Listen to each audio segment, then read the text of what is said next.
बातमी आहे जुन्नर तालुक्यातील बिबट सफारी बाबतच्या वादाची। बिबट सफारी जुन्नर तालुक्यातच व्हावी यासाठी जुन्नर तालुक्याचे माजी आमदार व शिवसेना जिल्हा प्रमुख शरद सोनवणे यांचे प्राणांतिक उपोषण आज सलग तिसऱ्या दिवशी देखील सुरूच आहे।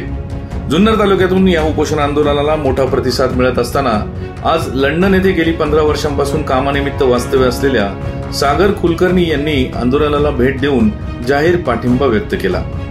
तसेच जुन्नर तालुक्याच्या पूर्व भागातील वडगाव आनंद पिंपळवंडी येथील कार्यकर्त्यांनी मोटरसायकल व 4 चाकी रॅली काढून या आंदोलनाला पाठिंबा दिला। ही रॅली नारायणगाव येथे आली असता नारायणगावचे सरपंच योगेश पाटे, माजी उपसरपंच संतोष वाजगे यांच्यासह अनेक कार्यकर्त्यांनी या रॅलीमध्ये बिबट सफारी झालीच पाहिजे अशा घोषणा देत आपला सहभाग नोंदवला।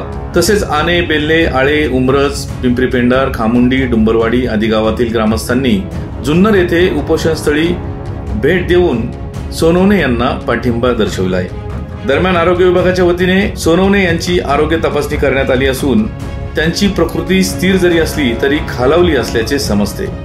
आज जुन्नर येथे शिवसेना माजी उपजिल्हा प्रमुख शरद चौधरी, तालुका प्रमुख माऊली खंडागळे, उपतालुका प्रमुख मंगेश काकडे, नेताजी डोके, प्रसन्ना डोके, पंचायत समिती सदस्य जीवन शिंदे, युवा सेनेचे विकी पारखे, दर्शन फुलपगार, चंद्रकांत डोके, वडगाव आनंदचे सरपंच प्रदीप देवकर, विकास सोसायटीचे अध्यक्ष सचिन वाळुंज, शुभम वावळ, कैलास वाळुंज, संतोष चौगुले, संतोष गोटणे, स्वप्नील मोरे, प्रदीप चाळक, मयूर पवार, प्रमोद गडगे आदी मान्यवर उपस्थित होते।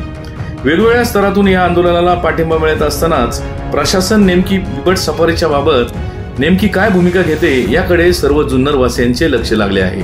ब्युरो रिपोर्ट, आपला आवाज, जुन्नर।